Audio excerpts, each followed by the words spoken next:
മന്ത്രിസ്ഥാനം ഉദ്യോഗസ്ഥരൊക്കെ ഇതൊക്കെ കാണുന്നുണ്ടല്ലോ അല്ലേ? എന്നാ കണ്ടോട്ടോ. ദേ ഇന്നത്തെ ബ്ലോക്കാണിത്. ഇന്ന് ഉച്ചക്കലത്തെ ബ്ലോക്കാണ്. എവിടെ നിന്ന് തുടങ്ങിയതാണെന്ന് പറയണ്ടല്ലോ.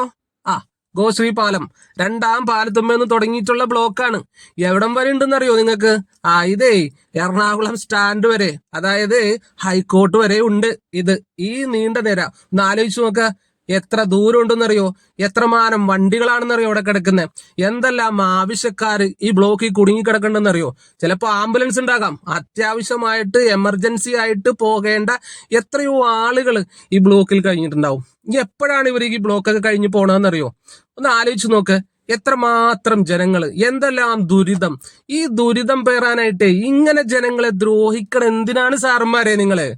2 മാസമായിട്ട് ഒരു പാലം പൊളിച്ചിട്ടേ, കോശ്രീ പാലം രണ്ടാം പാലത്തിന് സമാന്തരമായി ഉണ്ടാക്കിയ പാലമുണ്ടല്ലോ, കണ്ടെയ്നർ പാലം പൊളിച്ചിട്ടിരിക്കുകയാണ്. 2 മാസമായിട്ടേ ഒരു നടപടിയില്ലാതെ അത് അങ്ങനെ തന്നെ കിടക്കുക.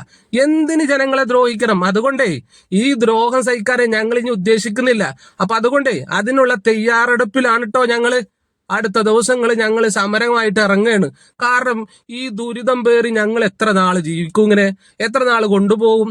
ഈ ബ്ലോക്കിൽ കിടക്കണ ആളുകളുടെ മനോനില, മനോവസ്ഥ നിങ്ങളൊന്ന് അറിയണ്ടേ?